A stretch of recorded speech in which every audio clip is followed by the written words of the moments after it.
En el año 1862, un campesino en Veracruz hundió su pala en la tierra y golpeó lo que creía que era una caldera de hierro gigante. Lo que desenterró no fue metal, sino un rostro de piedra tan colosal y extraño que cambió la historia de América para siempre. Pero, ¿quiénes eran estos seres con rasgos que no encajaban con nada conocido en el continente? Los olmecas aparecieron de la nada, crearon ciudades imposibles en pantanos inhabitables y luego, simplemente, se desvanecieron. Hoy, el viajero en el tiempo nos lleva al origen de todo, el nacimiento de la cultura madre en las tierras bajas de San Lorenzo. El viajero en el tiempo camina por la hacienda de Hueyapan en el siglo XIX. El narrador describe: el aire es pesado y húmedo. Un hombre exhuma una cúpula de basalto negro. A medida que retira la tierra, un ojo de proporciones inhumanas lo observa desde el pasado. Es la primera cabeza colosal. El mundo académico entra en pánico. Los rasgos no son locales, parecen venir de un lugar que nadie puede nombrar. Es el primer bocado de un misterio que tiene 3000 años de antigüedad. La pregunta no es qué es, sino quiénes eran los gigantes que la dejaron atrás.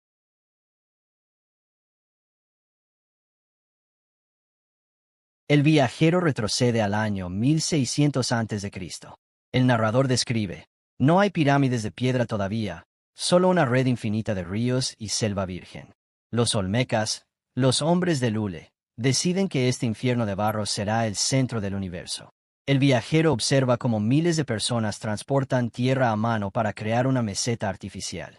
No es solo una aldea, es San Lorenzo, la primera gran ciudad de Mesoamérica.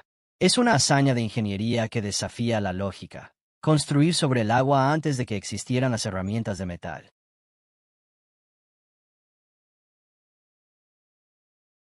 El viajero se traslada a las montañas de los Tuzlas, a más de 60 kilómetros de distancia de la ciudad. El narrador explica: piedras de hasta 20 toneladas están siendo extraídas de volcanes extintos. El viajero observa con asombro. No tienen animales de carga ni ruedas. Deben mover estos titanes a través de la selva y por ríos traicioneros usando balsas de madera que crujen bajo el peso. Cada cabeza es un sacrificio de sangre y sudor. ¿Por qué tanto esfuerzo por una imagen? El narrador revela el secreto: cada cabeza no es un dios, es un gobernante muerto, un ancestro que sigue vigilando desde la eternidad de la roca. El viajero entra en un recinto sagrado en el corazón de San Lorenzo. El narrador describe: el humo del copal nubla la vista. Un chamán, con la piel cubierta de manchas pintadas y colmillos de jade, entra en trance. Para los olmecas, el jaguar no es un animal, es un portal. El viajero observa las primeras esculturas de niños jaguar, seres híbridos que representan la unión entre la humanidad y la fuerza salvaje de la selva. Aquí nace la idea de que el hombre puede transformarse en bestia para hablar con los dioses. Es el origen de toda la espiritualidad mesoamericana. El viajero observa a un grupo de hombres recolectando la savia blanca de los árboles Castilla elástica. El narrador explica: su nombre real se ha perdido, pero los aztecas los llamaron olmecas, que significa habitantes de la región de Lule. El viajero presencia el nacimiento de algo revolucionario: la invención de la pelota de goma. No es solo un juego, es un ritual cósmico donde se apuesta la vida y el movimiento del sol. El sonido de la pelota golpeando los muros de tierra es el primer latido de una cultura que inventó el deporte organizado siglos antes que Europa. El viajero se sitúa en el año 900 a.C. El narrador describe: algo terrible ha sucedido. No es una invasión, es una purga interna. El viajero observa a los propios olmecas mutilando sus estatuas, golpeando los rostros de piedra y enterrándolos bajo capas de arcilla roja. San Lorenzo está siendo abandonada sistemáticamente. ¿Por qué destruir lo que tanto costó construir? El narrador plantea el bucle: los dioses han fallado, o quizás el poder de los reyes se ha vuelto insoportable. Los olmecas huyen hacia el este, hacia un lugar aún más misterioso llamado la Venta. San Lorenzo ha caído en el silencio, devorada por el barro de donde surgió. Pero los olmecas no han muerto, se han transformado. El viajero en el tiempo gira su vista hacia las tierras bajas de Tabasco, donde una pirámide de arcilla de 34 metros de altura está a punto de elevarse hacia las estrellas. En el próximo episodio, descubriremos la Venta, el centro del poder absoluto donde los olmecas inventaron el calendario, la escritura y un tesoro de jade que el mundo tardaría milenios en encontrar.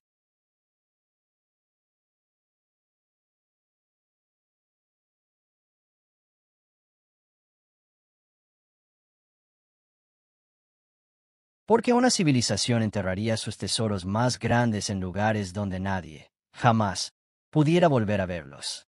En el corazón de los pantanos de Tabasco, los olmecas construyeron una isla artificial que desafiaba a la naturaleza, coronada por una montaña de arcilla de 34 metros de altura.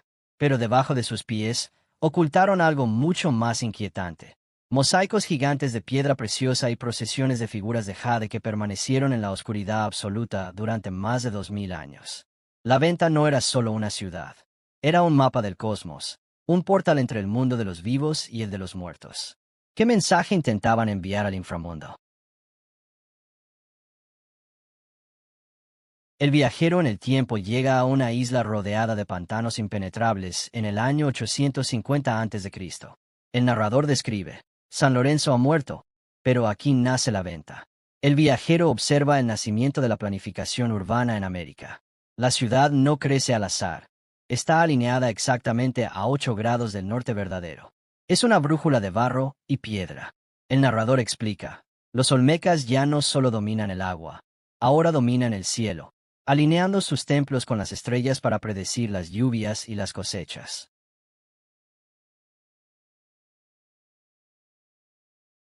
El viajero alza la vista hacia la Gran Pirámide.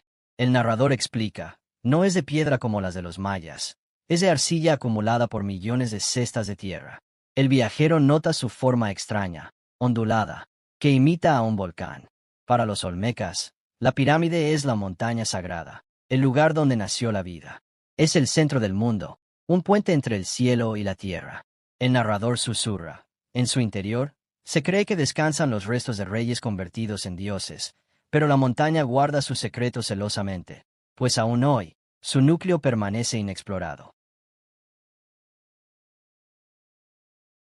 El viajero observa a los trabajadores olmecas cavando un pozo profundo de 8 metros. El narrador describe: no están buscando agua, están creando una ofrenda masiva. El viajero ve cómo colocan 28 capas de piedra serpentina verde para formar un mosaico abstracto que representa la cara de un jaguar. Pero antes de terminar, lo cubren todo con toneladas de arcilla de colores. El narrador plantea el bucle: ¿por qué gastar años en una obra de arte para luego enterrarla de inmediato? El viajero comprende la verdad. El arte olmeca no es para los ojos de los hombres, es un tributo para alimentar a la tierra misma. El viajero entra en una pequeña cámara subterránea y se encuentra con una escena congelada en el tiempo. El narrador describe: 16 figuras de jade y serpentina están dispuestas en un semicírculo, como si estuvieran en medio de una reunión secreta. Frente a ellas, 6 hachas de piedra se elevan como estelas.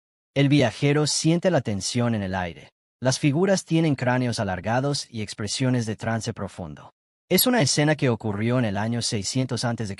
y que fue sellada para que nadie interrumpiera su consejo eterno.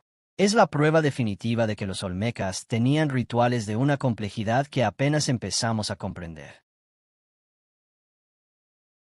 El viajero observa a un artesano puliendo una pieza de jade con arena y agua. El narrador explica: para los olmecas, el jade es más valioso que el oro. Su color verde representa el agua, el maíz y el aliento de vida. El viajero nota que el jade no se encuentra en las tierras bajas. Debe ser traído desde el valle de Motagua, a cientos de kilómetros. El narrador revela: la posesión de este mineral es lo que separa a los reyes de los hombres comunes. Es el símbolo del poder absoluto, una piedra tan dura que se cree que contiene la esencia de la inmortalidad. El viajero se detiene ante una estela de piedra donde aparecen extraños símbolos, un punto y una barra. El narrador explica: estamos presenciando el nacimiento de la escritura y las matemáticas en América. Antes que los mayas, los olmecas ya contaban el tiempo. El viajero ve grabados que representan conceptos complejos: el cielo, el sol, la sangre. El narrador plantea el bucle: han inventado el calendario de la cuenta larga, un sistema tan preciso que puede medir milenios.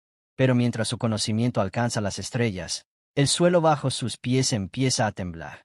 La Venta es la ciudad más rica y poderosa de Mesoamérica, un faro de conocimiento y arte.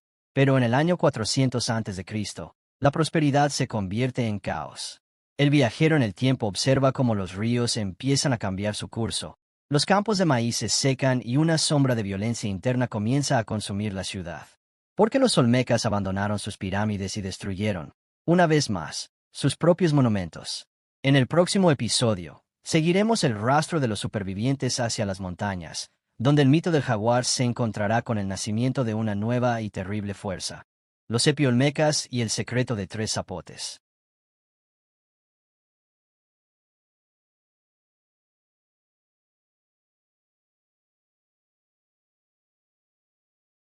¿Cómo puede una civilización que dominó los cielos y la tierra perder la batalla contra un río? En el año 400 a.C., la Venta, la joya de los pantanos, comenzó a morir. No fue un gran incendio ni una guerra catastrófica lo que selló su destino, sino el silencio de la tierra.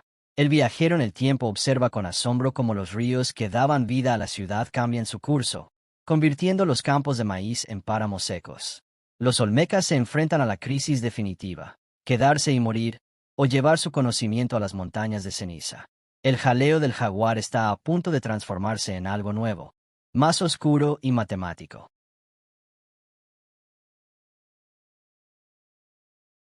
El viajero observa el delta del río Tonalá. El narrador explica: la geografía de Tabasco es caprichosa. Debido a la acumulación de sedimentos y cambios tectónicos, los canales que alimentaban a la Venta se desvían.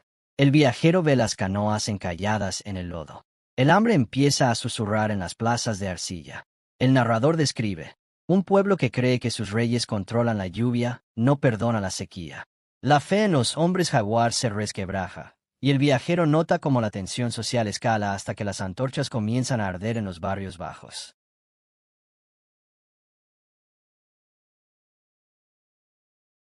Por segunda vez en su historia, los olmecas repiten un ritual traumático. El viajero presencia cómo los habitantes de la Venta derriban sus altares y mutilan los rostros de sus colosos. El narrador explica: no es vandalismo, es un entierro ritual. Al romper las estatuas, creen que liberan el espíritu del gobernante para que no sea profanado. El viajero ve a miles de personas abandonando la isla, cargando solo lo esencial. Dejan atrás la gran pirámide, que pronto será devorada por la maleza, convirtiéndose en una montaña anónima de barro durante los próximos 2400 años. El viajero sigue a los refugiados hacia las faldas de las montañas de los Tustlas. El narrador describe: aquí nace tres zapotes. El paisaje es distinto. Ya no son pantanos, sino colinas fértiles bajo la sombra de volcanes activos. El viajero nota que el arte está cambiando. Las cabezas colosales son más pequeñas y los rostros tienen expresiones diferentes. El narrador explica: estamos en la transición al periodo epiolmeca. La cultura madre está evolucionando, mezclándose con nuevas ideas. La pureza del jaguar está dando paso a la complejidad del tiempo.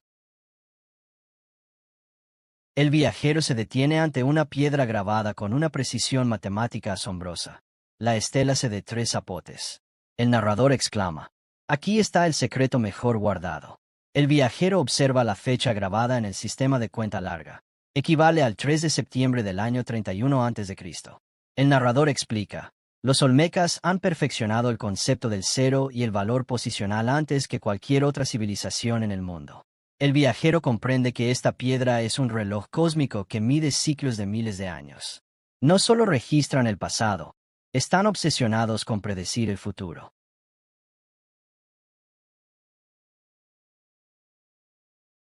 El viajero observa a un escriba trazando símbolos fluidos en una estela de basalto. El narrador describe: ya no son solo dibujos de jaguares. Es la escritura epiolmeca o del istmo. El viajero ve columnas de glifos que parecen contar historias de reyes, guerras y rituales de sangre.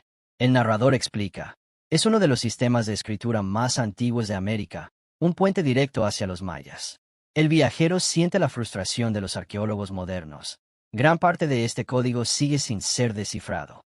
Es una voz que nos grita desde el pasado, pero cuyo significado se nos escapa entre los dedos.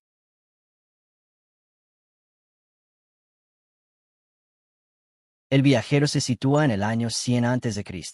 Tres Zapotes sigue vivo, pero el espíritu que unificaba a los olmecas se ha fragmentado. El narrador explica, ya no hay una sola cultura madre. El conocimiento se ha dispersado. El viajero observa cómo las rutas de comercio del jade se cortan. Nuevas potencias están surgiendo en las tierras altas y en las selvas del sur. El narrador plantea el bucle. Los olmecas no fueron conquistados por extranjeros, se disolvieron en las culturas que ellos mismos inspiraron. Pero, ¿a dónde fue a parar su linaje real? Los olmecas de Tres Zapotes han dejado de tallar cabezas gigantes, pero su sombra se alarga sobre todo el continente. Mientras ellos se desvanecen, en las tierras altas de México, una ciudad de dimensiones colosales está empezando a construirse bajo un diseño que parece copiado de los antiguos maestros de pantano. El viajero en el tiempo activa su dispositivo hacia el año 100 después de Cristo. El rastro del jaguar nos lleva ahora a Teotihuacán y a las primeras ciudades mayas, donde los secretos olmecas se convertirán en la base de imperios que dominarán Mesoamérica por 1000 años más.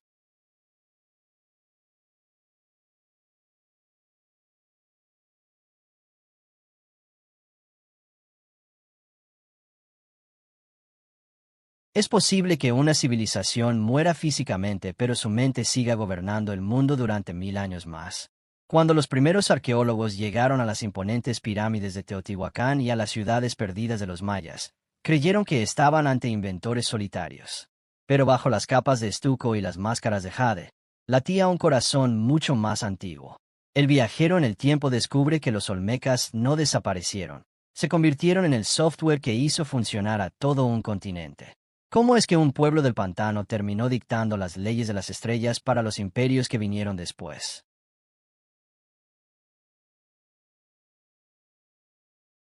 El viajero se sitúa en la calzada de los muertos en Teotihuacán, en el año 100 después de Cristo. El narrador describe, la escala es abrumadora, pero la esencia es familiar. El viajero nota que la orientación de esta metrópolis de 150.000 personas sigue los mismos ejes sagrados que la venta. Aunque los olmecas ya no existen como nación, sus conceptos de urbanismo y su obsesión por alinear la arquitectura con el cosmos son los cimientos de esta ciudad de los dioses. El narrador explica, los teotihuacanos no inventaron su mundo, heredaron un plano diseñado siglos atrás en las selvas de Veracruz.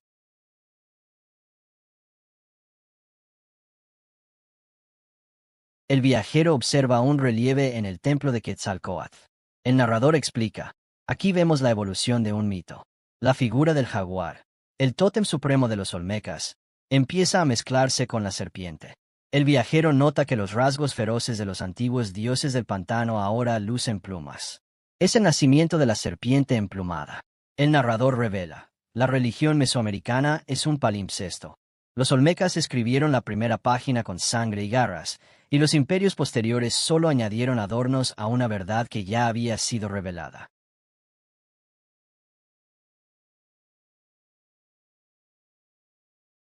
El viajero se traslada a las tierras bajas de Guatemala en el año 320 después de Cristo. El narrador describe, en las ciudades de Tikal y Oaxactún, los sacerdotes mayas están obsesionados con los números. El viajero observa cómo usan los mismos puntos y barras que los epiolmecas de Tres Zapotes inventaron siglos antes. El narrador explica, los mayas tomaron el sistema de la cuenta larga y lo llevaron a la perfección, pero el motor matemático, el concepto del cero y el tiempo cíclico, es un regalo directo de la cultura madre. El viajero comprende que los mayas son los arquitectos, pero los olmecas fueron los matemáticos que hicieron posible la eternidad.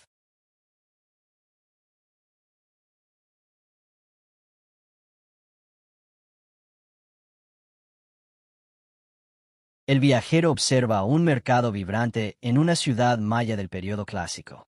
El narrador explica, el jade sigue siendo la moneda de los dioses. El viajero nota que las rutas comerciales que los olmecas establecieron hace 2000 años todavía están activas.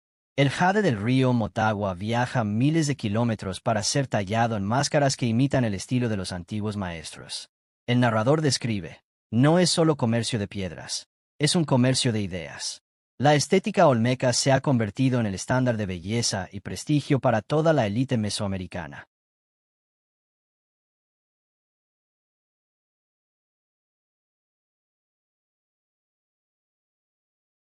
El viajero camina por un laboratorio arqueológico moderno donde se analizan restos óseos. El narrador plantea un bucle inquietante. Si sus ideas sobrevivieron, ¿dónde están sus cuerpos? El viajero nota que, debido a la extrema acidez del suelo de la selva y la humedad, casi no existen esqueletos olmecas. El narrador explica, los hombres del hule se han vuelto físicamente invisibles para la ciencia. Solo tenemos sus piedras gigantes para adivinar cómo eran. El viajero siente la paradoja. Son la cultura que más influyó en América, pero son la que menos rastro genético directo ha dejado.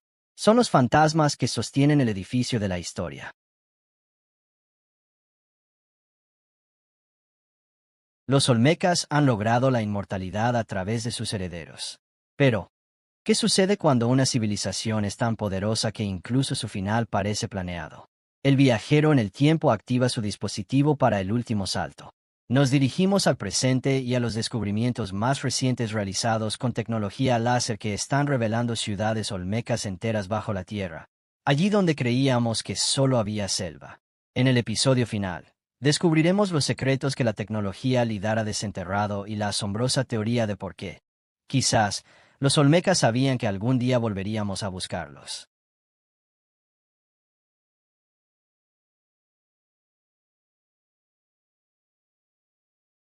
¿Y si todo lo que hemos descubierto sobre los olmecas en los últimos 100 años fuera solo la punta del iceberg?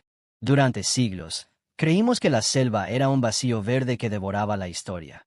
Pero hoy, la tecnología está revelando una verdad que desafía nuestra imaginación. Una red de ciudades y monumentos tan vasta que hace que las pirámides de Egipto parezcan pequeñas en comparación.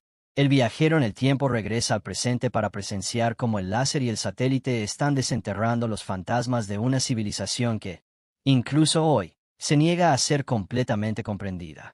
¿Estamos preparados para aceptar que los olmecas fueron más avanzados de lo que jamás nos atrevimos a soñar? El viajero se encuentra en el año 1938, acompañando al arqueólogo Matthew Stirling. El narrador describe, Stirling no sabe que está a punto de desatar una tormenta científica. El viajero observa cómo retiran la maleza de una nueva cabeza colosal en la venta. Stirling propone algo revolucionario. Esta cultura es mucho más antigua que los mayas. El mundo académico se burla, pero el carbono 14 le dará la razón décadas después. El viajero siente el cambio de paradigma. El jaleo de los olmecas deja de ser un mito local para convertirse en el pilar de la historia americana. El viajero salta al año 2020. Sobre la selva de Tabasco, un avión sobrevuela el dosel verde disparando miles de millones de pulsos láser. El narrador explica, es la tecnología LIDAR. El viajero observa en una pantalla cómo la selva desaparece digitalmente, revelando una estructura colosal llamada Aguada Fénix. Es una plataforma de arcilla de casi 1500 metros de largo.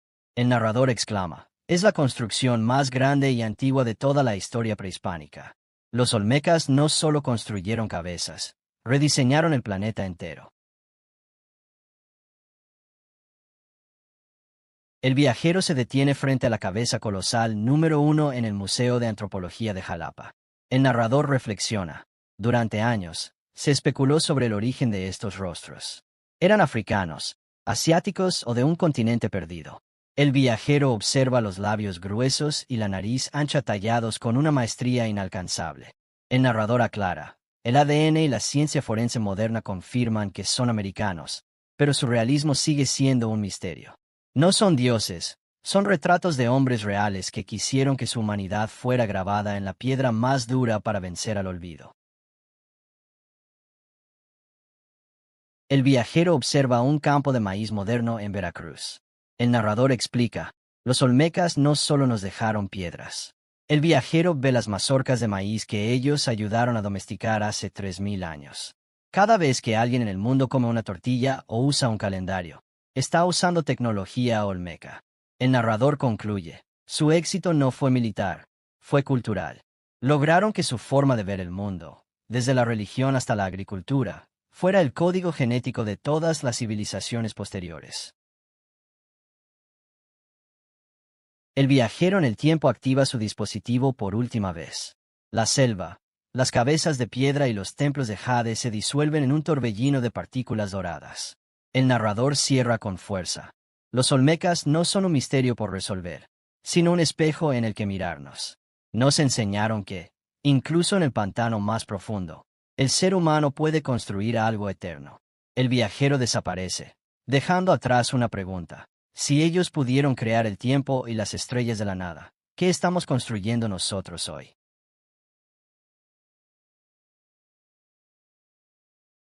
Hemos viajado desde el barro de San Lorenzo hasta los laboratorios láser de hoy. Los olmecas son la raíz, el tronco y la savia de Mesoamérica. Su historia no ha terminado, porque cada vez que un arqueólogo apunta un sensor hacia la selva, un nuevo secreto está esperando a ser despertado. Gracias por acompañar al viajero en el tiempo en esta odisea por los secretos de la cultura madre.